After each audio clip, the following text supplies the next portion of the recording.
जरूरत में संपन्न हुई है।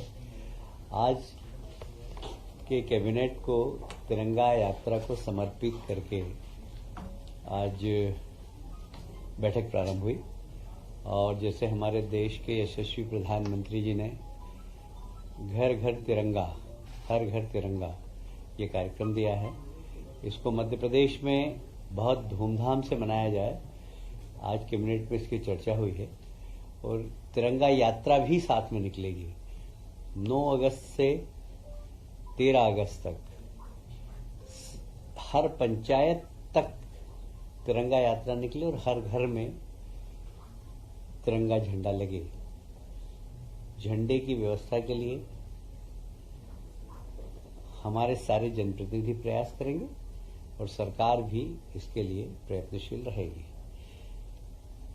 आप सभी जानते हैं 15 अगस्त हमारा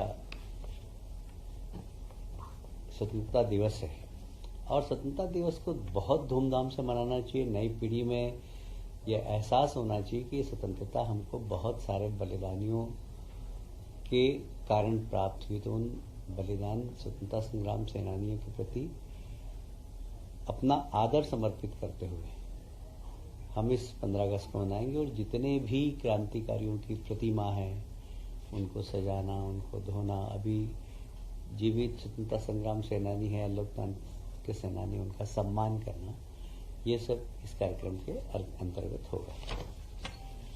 10 अगस्त फिर से बहुत महत्वपूर्ण है। हमारी लाडली बहनाओं को 1250 तो मिलेंगे ही, पर साथ में राखी का उपहार 250 रुपये और मिलेगा। इस प्रकार 1500 रुपये मिलेंगे और इसमें सरकार का लगभग 1900 करोड़ की राशि एक बटन दबाने से हमारी प्रदेश की बहनों के खाते में जमा हो जाएगी। हमारे जितने भी आदिवासी छात्रावास से, अनुसूचित जाति जनजाति और पिछड़े वर्ग के छात्रावास हैं, ये छात्रावास की सुविधाएं अपग्रेड हों, इसके लिए माननीय मुख्यमंत्री जी ने आदेश दिए हैं। एक कुछ अधिकारियों की टीम बनाई है और सारे प्रदेश में जितने भी इस प्रकार के छात्रावास है उनकी सुविधा अपग्रेड करने के लिए क्या क्या किया जा सकता है उसकी एक रिपोर्ट भी मंगाएंगे और उसके लिए बजट से उनकी राशि भी प्रदान करेंगे। आज एक और महत्वपूर्ण घोषणा है। आप सभी जानते हैं कि हमारे प्रदेश के यशस्वी मुख्यमंत्री डॉक्टर मोहन यादव जी ने जैसे ही शपथ ली थी और शपथ के बाद किसानों की एक सबसे बड़ी समस्या होती है सीमांकन, नामांकन, इसकी बहुत बड़ी समस्या थी। उसको पहले उन्होंने 1 महीने का समय दिया था, इस बार फिर 1 महीने का समय दिया है और बहुत सारे नामांकन बंटवारे के जो प्रकरण है वो एकदम निराकरण हो रहे हैं। अब साइबर तहसील चालू करने का भी निर्णय हो गया है। अभी तक नामांतरण की प्रक्रिया में, बंटवारे की प्रक्रिया में 75 दिन लगते थे।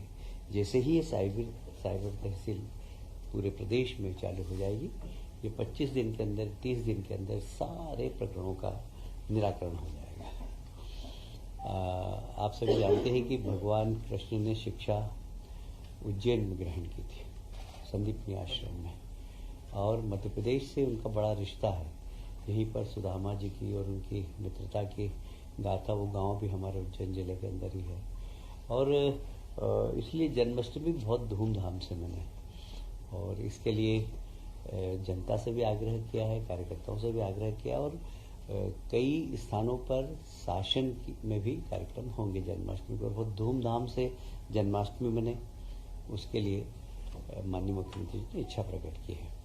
रक्षाबंधन पंचायत स्तर तक हो, हमारी बहनों के बीच में जाएं हम और रक्षाबंधन का पर्व मनाएं, आपस में एक दूसरे के चर्चा के माध्यम से सुख दुख का बंटवारा करें और रक्षाबंधन भी बहुत धूमधाम से मनाने का निर्णय लिया गया है।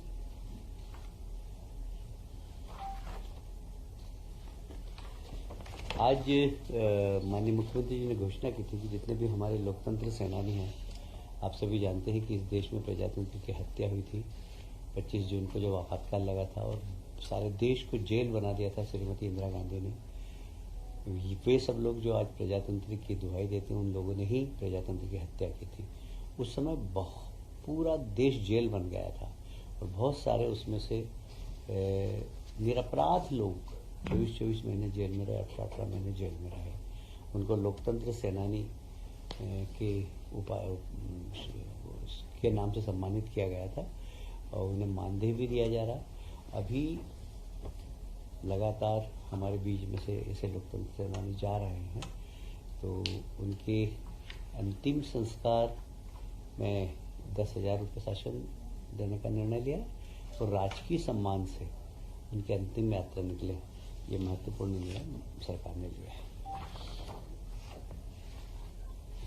देखिए, हमारा प्रदेश एक प्रोग्रेसिव प्रदेश है और जिस तरीके से लगातार एक डायनेमिक तरीके से व्यवस्थाओं में परिवर्तन हो रहा है, तकनीकी आ रही नहीं।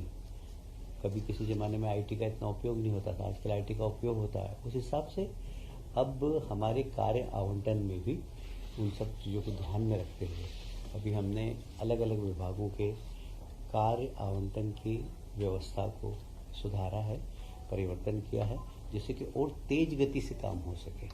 हमारा प्रदेश सुधारवादी प्रदेश है और हम तकनीकी का अधिकतम उपयोग कैसे करके एक पारदर्शी सरकार चलाए, जिसका कि हमारे देश के प्रधानमंत्री हमेशा कहते हैं कि डेमोक्रेसी में पारदर्शी सरकार का होना बहुत ज़रूरी है। तो ये तकनीकी के माध्यम से जो पारदर्शी सरकार चलाने का हमारा प्रयास है, जैसे मैंने कहा कि पहले कभी एक प्रधानमंत्री जी हुआ करते थे, राजीव गांधी जी ने कहा था 1 रुपया भेजते हैं हम, 15 पैसे भेजते हैं। अब 10 तारीख को 1900 करोड़ रुपए का बटन दबाएंगे हमारे प्रदेश के मुख्यमंत्री और 1900 करोड़ रुपए हमारी बहनों के खाते में पहुंच जाएगा। ये नई तकनीक का उपयोग और पारदर्शी व्यवस्था, इसी दृष्टि से हमने कार्य आवंटन में भी थोड़ा सा परिवर्तन किया है।